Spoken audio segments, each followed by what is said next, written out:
بسم الله الرحمن الرحيم. الحمد لله والصلاة والسلام على رسول الله وعلى آله وأصحابه أجمعين. أما بعد فأعوذ بالله من الشيطان الرجيم. بسم الله الرحمن الرحيم.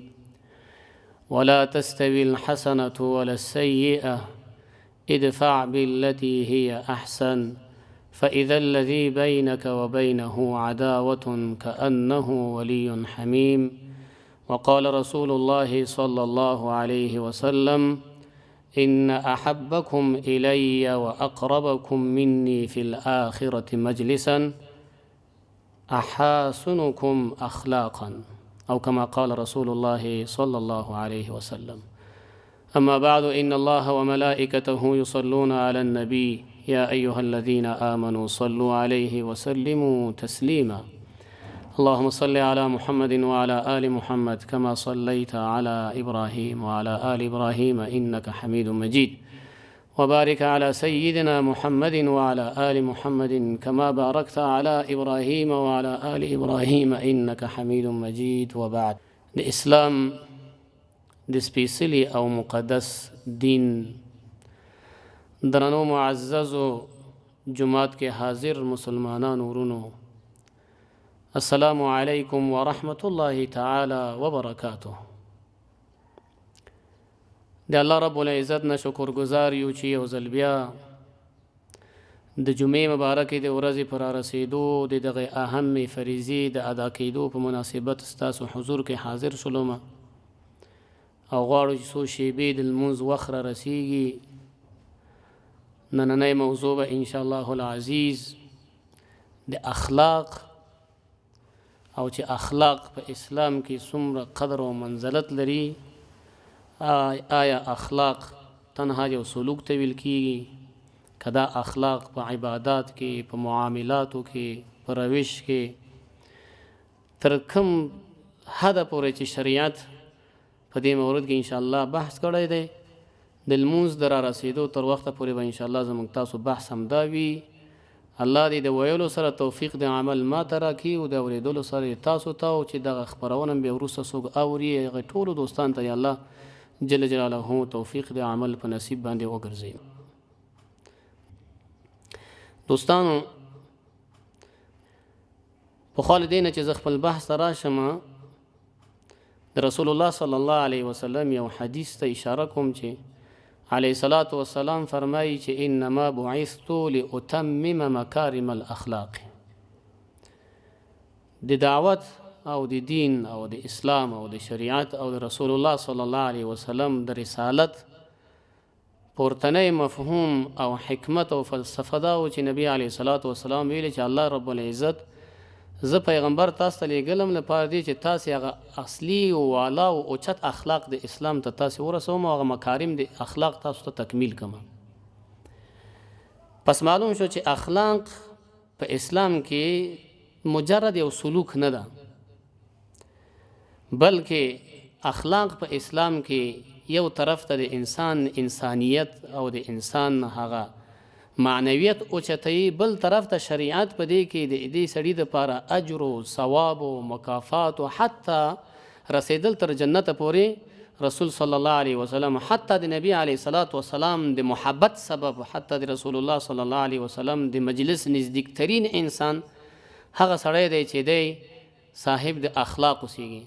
حضرت عایشه رضی الله تعالی عنها نه پوښتنه وشوه چې د نبی علیه الصلاة والسلام مبارک اخلاق څه دي؟ نو حضرت عایشه رضی الله تعالی عنها ورته وفرمایل چې د علیه الصلاة والسلام مبارک اخلاق قرآن دی. قرآن نه مهمترین بل څه په اخلاق کې د مؤمن دپاره چې الله دا یو تحفه ورکړی او د مسلمانانو د ژوند کتاب دی، بل پورته څه نشته دی. نو علیه الصلاة والسلام مبارک حدیث زه ورته اشاره کوم چې هغه انسانان چې فضیلت لري او هغه انسانان چې په ورځ د قیام د قیامت کې رسول الله صلی الله علیه وسلم انبیاء علیه الصلاة والسلام سره په مجلس کې یو ځای کېږي، یوازینی علت یې دی چې د اسلام او د قرآن په رڼا کې هغه اخلاق دی. موږ تاسې په صورت فاتحه مبارکه کې وایو چې ایاک نعبد و ایاک نستعین اهدنا الصراط المستقیم. بیا د تفسیر د دې آیت کېږي صراط الذین انعمت علیهم مفسرین لیکي چې صراط الذین انعمت علیهم چې په هغه لارو کې انعام دی الله دی، په هغه لارو کې دی الله رب العزت احسان دی، نعمتونه دي، جنت دی، عزت او کامیابي دغه کومې لارې دي؟ وایي چې هغه لارې څلورې لارې دي. الله دې زموږ تاسو ټولو مسلمانانو په نصیب باندې وګرځوي. هغه کوم لارې دي؟ من النبیین والصدیقین والشهداء والصالحین. خو اخلاق داسې یو شی دی چې د څلورو لارو دپاره منبع لري، څلورو لارو دپاره رسېدل دي، څلورو لارو دپاره وصول ده. که ته غواړې چې د انبیا علیه صلات وسلام مقام ترلاسه کړي په ورځ د قیامت کې او مجلس د انبیاو ترلاسه کړي، دوی سره قربت ولري، نو څه وکړه؟ باید د اسلام په رڼا کې ته مکمل صحیح اخلاق ولري. همدارنګه د صدیقین، صدق یعنی اخلاق، شهادت یعنی اخلاق، صالحین یعنی هغه انسانان چې دوی صاحب د څه دي؟ د اخلاق دي. انشاءالله فوایدو ته وروسته راځم چې فواید د څه دي هم په دنیا کې هم په آخرت کې. خو غواړم چې اول په اهمیت د اخلاق باندې تاسو بحث وکړم، بیا به په د اخلاقو په انواعو باندې بحث وکړو چې اخلاق په څو قسم ته دي. اخلاق هم خپل انواع لري، اخلاق هم یو د فطري اخلاق دي چې الله یو انسان ته ورکړي، دا یو غریزه ده. الله دې موږ تاسې ټول فطري د اخلاق او د صحیح اخلاقو خاوندان جوړ کړي. نو علیه صلات وسلام نه پوښتنه وشوه چې او په جواب کې ویلې چې احبکم الی و اقربکم منی، په تاسو کې محبوب ترین انسان، په تاسو کې خوږترین انسان، په تاسو کې ډیر نږدې انسان ما ته په ورځ د قیامت کې څوک دی؟ په مجلس کې په آخرت کې وایي چې احاسنکم اخلاقا، د چا چې اخلاق څه اوسیږي؟ اخلاق ښایسته اوسیږي. اسلام تنها دا نه دی چې مونږ وایو چې لا اله الا الله محمد رسول الله. د اسلام فلسفه ته چې کله مونږ داخل شو نو د اخلاقو په اهمیت او د اخلاقو په نتیجه کې چې وګورو د دعوت په نتیجه کې علیه صلات وسلام ډیری انسانان د اخلاقو په ذریعه باندې مشرف کلمه د دې ګرځولې چې لا اله الا الله محمد رسول الله. داسې به د علیه صلات وسلام مبارک په لارې کې خزلې اچول کېدلې دغه د اذیت دپاره. علیه صلات وسلام مبارک به د پاسه پې باندې ایرې اچول کېدلې چې په لاره تلل. نو کله چې 2-3 ورځې دا کار نه کېږي، رسول الله صلی الله علیه وسلم مبارک وایي چې یاره کېدی شي چې دې ته کوم مشکل پیدا شوی، ځکه د خو هره ورځ ما په لاره کې د مشکل پیدا کوو. د پاسه به ایرې را باندې اچولې، اغزي به په لاره کې اچول، او د لارې د لرې کېدلو نه چې اذیت سړی لرې کوي، دا هم د اخلاقو یو لوی مقام دی او د ایمان د نښو نه یو نښه ده. ځکه نبی علیه صلات وسلام فرمایي چې ایمان د پاسه څو څانګې لري، بهترین او اوچت څانګې دا دی چې قول لا اله الا الله محمد رسول الله وادناها اماطة الاذى عن الطريق.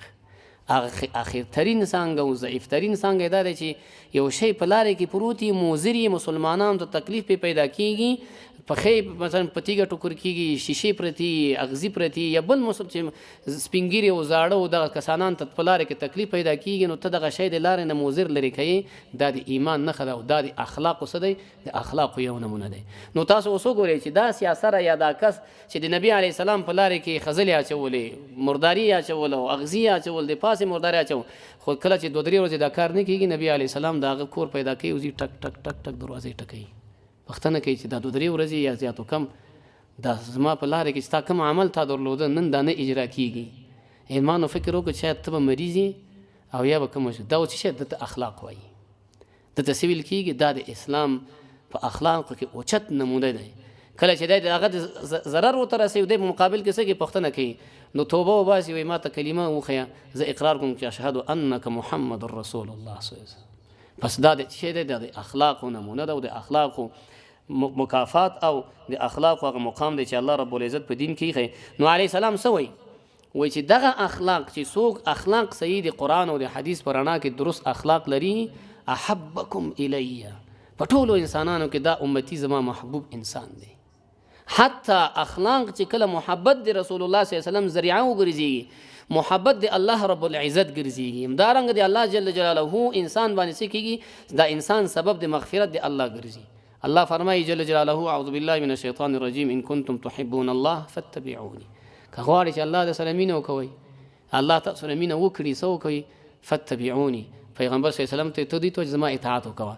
په اطاعت د رسول الله صلی الله علیه وسلم کې یو اطاعت څه دی؟ اخلاق دي. ځکه علیه الصلاة والسلام نمونه د اخلاقو. الله فرمایي لقد کان لکم فی رسول الله اسوة حسنه. د نبی علیه الصلاة والسلام په ژوند کې ستاسو لپاره سره مخ د ژوند دی، د هغه د اخلاق نه، د هغه د افعالو نه، د هغه د کردارو نه، د هغه د روش نه، د هغه د معاملاتو نه، په اجتماعي ژوند کې، په فردي ژوند کې، په کورنۍ ژوند کې، ټول چې هغه جوړیږي اجتماع او فرد او ټولنه چې جوړیږي، نمونه یې د اخلاق دي. الله دې موږ تاسو ټول ته اسلامي او قرآني او دیني او شرعي اخلاق په برخه باندې وګرځي. نو علیه السلام څه وایي چې احسنکم، ښایسته په تاسو کې ماته چې رانږدې کېږي هغه څوک دی چې ستاسو اخلاق څه وي، ښایسته وي. اخلاق دا نه دی، درست دی چې ظاهري دا شکل دی چې یو سړی ته پیشامد کوي، یو سړی ته احترام کوي، دا هم سلوک دی، لیکن مجرد سلوک نه دی. په سلوکو کې چې موږ د یو چا د احسان په مقابل کې احسان کو، دا اخلاق نه دي، دا یو روش ده، دا یو سلوک ده، دا چې بدله ده. ښې وکول ته ورسره ښه کوي، که ښې ونه کړي نو ته ورسره ښه نه کوي، ته دلته ته احسانمند د هغه یې. خو چې بد در سره وشو، ظلم د سره وشو، تیری د سره کېږي، په د مقابل کې ته څه کوي، اخلاقو نه کار اخلي، صله رحم کوي، شفقت کوي، عفو کوي، غواړي چې دوستي منځته راوړي، نو دته څه ویل کېږي، دته د اسلام اخلاق ویل کېږي. الله دې موږ ته آیت شریف مې لوستلی چې ولا تستوي الحسنة ولا السیئة، هیڅ کله نیکي او بدي سره برابر نه دي، بدي بدي ده او نیکي نیکي دي. الله دې موږ تاسو ټول د بدوی نه وساتي. بدي چې د بد اخلاقي دی، بل عکس تیم راځم. اوس اخلاق څه دي؟ صدق ده، اخلاق څه دی؟ امانتداري ده، اخلاق څه دی؟ احسانمندي دی، اخلاق څه دی؟ دوستي منځته راوړل دي، اخلاق څه دی؟ فضا په منځ د مسلمانانو کې د صمیمیت جوړول دي، اخلاق څه دی؟ تحمل دی، اخلاق څه دي؟ صبر دی، اخلاق څه دي؟ تحمل او بردباري ده، اخلاق څه دي؟ په ځان باندې فشار راوړل، قرباني ورکول دي، اخلاق څه دي؟ نور لپاره خدمت کول دي. دا اخلاق دی.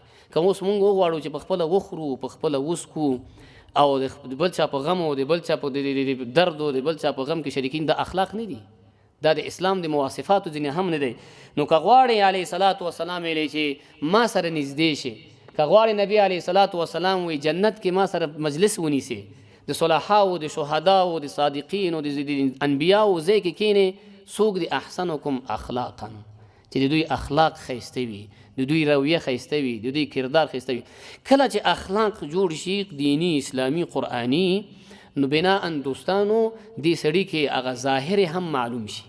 ظاهر دا چې دا سړی فروتن شي، دا سړي کې تواضع پیدا شي، دا سړی عاجز شي، دا سړی محترم شي، دا سړی د نورو په مقابل کې احترام غواړي چې وکړي، دا سړی په کشرانو باندې شفقت کوي، دا سړی د مشرانو احترام کوي، دا بیا حقوق الله او د حقوق العبد څه کوي؟ رعایت کوي.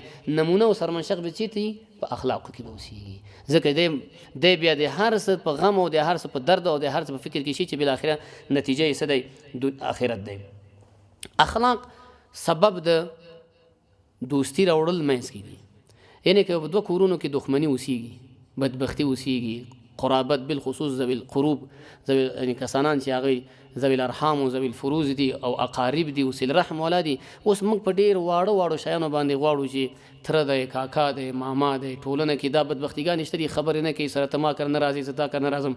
خو چې هلته اخلاق نمونه شي، هلته اخلاق مدرسه جوړ شي، هلته د اخلاقو په ذریعه باندې دغه بدبختي، دغه دشمني، دا شیان څه کېږي؟ د اخلاق په ذریعه له منځه ځي. موږ په اسلام کې د ډېر نمونې لرو، د حضرت عکرمه رضی الله تعالی عنه، حتی همدارنګه د رسول الله صلی الله علیه وسلم موضوع تاسو وګورئ چې مشرکین د مکه د نبی علیه الصلاة والسلام د وژل دپاره وځي. رسول الله صلی الله علیه وسلم په سر باندې څه کوي؟ 100 اوښانه انعام ږدي، او د رسول الله صلی الله علیه وسلم وژنه دوی ځان د خپل افتخار ګڼي، هغه سړی په ټولنه کې هغه دپاره یو مقام دپاره قایل کېږي. لیکن اخلاق د رسول الله صلی الله علیه وسلم څه دی چې هغه بدبختي، هغه دشمنیګانې، هغه شی چې انسان جهنم ته وړي، د اخلاقو په ذریعه باندې څه کېږي؟ هغه له منځه ځي. دارنګه دوستانو په اخلاقو باندې چې څومره بحث وشي، څومره په مکافاتو باندې بحث وشي، انواع ته راځم، بیا به انشاءالله راشم فضیلت ته، چون وخت هم کېدی شي د مانځه شي، وخت هم ډېر کم دی، نو غواړم چې فشرده راواخلم. راځو اخلاق ته، چې اخلاق په اسلام کې څو قسم ته دی. اخلاق مونږ خو د اخلاقو په ذریعه باندې پېژنو، حمزه دی، خا دی، لام دی، حمزه دی، بیا قاف دی تصویل کېږي. اخلاق دی دا ټول راټول شوي دي او په دې باندې پېژنو الله پلانان ډېر ښه اخلاق لري. اخلاق څه دی ولا رویه ښه دی. اوس راځو چې دا سړی په کوم چې تاسو دې پورې بحث واورئ صاحب د اخلاق شو. الله رب العزت دې موږ تاسو ټول صاحب د اخلاق جوړ کړي. نو بنا اندوسانو اخلاق انواع ډیر زیات دي، خو زه به تاسو یو دوه نمونې د ده ووایم چې علماو دا تقسیم کړي دي چې اخلاق دوه قسم ته دي. یو اخلاق فطري اخلاق دی چې دا ډیر مقام دی الله دې نصیب وګرځي. یعنې څه معنی یو سړي خټه د یو سړي چې دا تربیت لویږي ضرورت دې نشته چې پلار او مور کورونه دا ټولنه پې تاثیر وکړي. په خپله طبیعتا د فطري صاحب د اخلاق اوسېږي. په یو کور کې تاسو ووینئ چې څو انسانان دي، څو ورونه دي، پترونه دي او ماما دي، لیکن یو پکې ګوري چې اخلاق ډېر ټول نه اوچت اوسېږي. دا کوم انسان دی؟ دا هغه انسان دی چې فطرتا عادتا الله رب العزت یې د خلقت د پیدایش په همدغه نیکو اخلاقو باندې کړی دی. پوه هم نه لري په دین کې، په حقوقو باندې هم نه پوهېږي، لیکن دی به الله رب العزت څه کوي؟ داسې اخلاق والا جوړ کړي چې لکه حضرت احنف بن قیس رضی الله عنه رسول الله صلی الله علیه وسلم مبارک فإن فیک خلتین، په تا کې دوه خویونه دي او الله رب العزت په دې دواړو خویونو کې چې ته لرې خدای او جل جلاله پیغمبر دا دواړه مینې تا کې خوښ لري، په تا کې خوښ لري. نو هغه ورته په جواب کې یا رسول الله صلی الله علیه وسلم دا دوه خویونه چې دي زه په دې دوه خویونو باندې الله پیدا کړی یم که زه جوړ شوی یم دې دوه خویونو ته؟ نو رسول الله صلی الله علیه وسلم ورته وویل مبارک احنف بن قیس چې دا دوه خویونه په تا کې الله پیدا کړي دي، یعنې فطرتا ته صاحب د اخلاق یې. نو په دې خاطر باندې ده ورته ویلې چې الحمدلله الذي جبلني على خلتين يحبهم الله ورسوله. ثنا او صفت د هغه الله دی چې هغه الله رب العزت زه په دې دوه خویونو باندې پیدا کړی یم چې هغه دوه خویونه الله او رسول الله صلی الله علیه وسلم سره لري، خوښ لري او مینه لري. الله رب العزت دې موږ تاسې فطرتا صاحب د اخلاق جوړ کړي.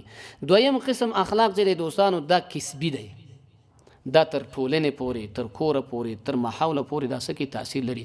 لکه علیه صلات وسلام په یو حدیث کې فرمایي چې د نیک سړي سره ناسته ولاړه دا داسې دی لکه د عطار دکان، تا ته عطر درنی کې نه خوشبویي به رسې کېږي مشان ته رسېږي. نو د نیکو خلکو سره ناسته ولاړه همدارنګه د کورنۍ چې هغه کورنۍ دینداره اوسېږي، تقوادار اوسېږي، قرآن پرست او د قرآن او په سنت کې دی غټ شوي اوسېږي، نو طبعا په هغه کې کسبن اخلاق اسلامي، اخلاق دینی، اخلاق شریعتي هلته څه کېږي؟ اخلاق جوړېږي. په هغه کور کې تواضع وي، په هغه کور کې صدق وي، په هغه کور کې اخلاص اوسېږي، هر څه په دې کې پیدا کېږي. داسې موږ په ټولنه کې وینو چې یو کورنۍ خدای ناخواسته یو کورنۍ ګوري چې دا د دین سره علاقه نه لري، بېدیني به ورته نه وایو، بیاله د دین سره علاقه کم دی، جومات سره علاقه کم دی، مدارس سره علاقه کم دی، همدارنګه مشاعرو سره همدارنګه د دیني شیان نه خوښېږي. طبعا هغه کور کې چې ګوري رویه بې سوره شي، کسبي اخلاق څه شي؟ خراب شي د پلار طرف نه. لکه علیه صلات وسلام فرمایي چې الا کلکم راع وکلکم مسئول عن رعیته. کسب چېرته کېږي؟ په مرعیت کې د راعین نه جوړېږي. که چېرته راعین چې مسؤول د کور دی، د اخلاق دینی اسلامی قرآنی په کسب کې د اولاد او د ماتحتو څه کېږي؟ اخلاق دینی اسلامی قرآنی او د ټولنې د اهمیت وړ اخلاق جوړېږي چې هغه کور کې بې تفاوتي چې هغه راعین دی، مرعیت هم په همدا رقم ته هغه کسبي اخلاق کسی کېږي، کسبي اخلاق کې دوی هغه درجه او د دې مقام او د دې منزله څه کېږي؟ ټیټېږي. نو الله جل جلاله دې هم کسبي هم فطري د اخلاق موږ تاسو ټولو مسلمانانو کې پیدا کړي. فقط یو څو حدیث ته اشاره کوم چې اخلاق چې ما مخکې تنها سلوک نه دی، دارنګه اخلاق عبادت دی، اخلاق ریاضت دی، اخلاق جنت دی، اخلاق اجر دی، اخلاق ثواب. نو بنا یو څو حدیث ته په دې کې تاسو اشاره کوم. رسول الله صلی الله علیه وسلم فرمایي الاخلاق الحسنه من اسباب دخول الجنه. حسنه اخلاق هغه اخلاق دی چې د اسباب او د سببونو ځینې یو هغه سبب دی چې انسان جنت ته رسي. د اسلام په ټولو مواصفات دی الله زموږ تاسو نصیب وکړي دوستانو. چون ما په اوله کې ویل چې نن بحث غواړم چې د اخلاقو نه خواته بحث ونه کړم، په همدې قول باندې ودرېدلم. نو تر په همدې قول باندې فقط اوس آخر کې فضیلت وایم چې اسباب د جنت ډېر زیات دي چې انسان جنت ته داخلي وي، خو لیکن په هغه اسبابو کې یو سبب دا دی چې که ته اخلاق والا اوسېږي د اسلام او د قرآن، دغه اخلاق ته جنت ته رسوي. الله دې موږ تاسو په نصیب وګرځوي. رسول علیه الصلاة والسلام فرمایي چې احب عباد الله الى الله احسنهم خلقا. بهترین بندگان د الله په نزد الله باندې څوک دي چې د اخلاق نه کیږي. وخت نشته کنه ډیر ښه یو واقعا دی چې د اسباب د اخلاق په ذریعه باندې ان شاء الله پر راتلونکي کې دوستانو به تاسو سره شریک کړم. بل حدیث نبی علیه الصلاة والسلام دی چې مکارم الاخلاق هغه اخلاق چې تر اوسه په باندې بحث وشو الله دې فطري او کسبي کې زموږ تاسو ټولو په نصیب باندې وګرځي دا وایي چې اثقل شیء فی الميزان یوم القیامة په ورځ د قیامت موږ ټول تاسو دعا کوو چې الہ العالمین زموږ ترازو د میزان نیک طرف ته سکي درندی کی ځکه هغه پله چې په ښي طرف کې درندیږي دا انسان کامیاب دی ولې وایي فمن ثقلت موازینه فاولئک هم المفلحون د چا چې ترازو تله د ښي طرف ته په ورځ حسنات په ورځ قیامت کې ښکته شوه فاولئک هم المفلحون الله په قرآن کې دا انسانان کامیاب شو اوس دغه ترازو سره د نورو شیانو چې په اسلام کې مواصفات دي حدود دي احکام دي دغه ترازو چې یو شی درنه وړي او انسان کامیابی ته رسي چې د اخلاق دي علیه الصلاة والسلام سوی چې اثقل شیء فی الميزان یوم القیامة قال صلی الله علیه وسلم ما من شیء فی الميزان اثقل من حسن الخلق په ورځ د قیامت کې هغه چې ترازو د حسناتو طرف ته درنده وړي د اخلاقو نه بل پورته شی نشته چې هغه ښکته ویسي پس پوه شئ موږ اخلاق داسې نه چې دا څو حروف په ژبه باندې یادوو اخلاق دنیا او آخرت و ما فیها دی اخلاق مکمل عزت د دنیا او شرف د دنیا او همدارنګه عزت د دنیا او شرف د آخرت او شرف د آخرت دی الله دې په نصیب باندې وګرځي ان الرجل لا يدرك بحسن خلقه درجات قائم الليل صائم النهار هغه انسان چې صاحب د اخلاق جوړ شي هغه انسان چې دینی او قرآنی اخلاق پیدا کی هغه انسان چې رسول علیه الصلاۃ والسلام په اخلاقو کې دغه مواصفات بیان کړي هغه اخلاق چې رسول الله صلی الله علیه وسلم اخلاقونه د عائشه رضی الله تعالی عنها پښتنه او چې د نبی علیه السلام اخلاق سړي وي قرآن هغه اخلاق چې زمونږ جوړ شي وای داسې انسان چې د کم مقام پیدا کی په ورځ قیامت کې درجات قائم الليل وصائم النهار یو انسان ټوله شپه عبادت کوي یو انسان مسلمان د ورځې ټوله ورځ روژه نیسي خو چې د اخلاق والا صحیح جوړ شو د شپې د قیام اللیل او د ورځې د صیام النهار په مقام کې رسیږي انسان چې د صاحب د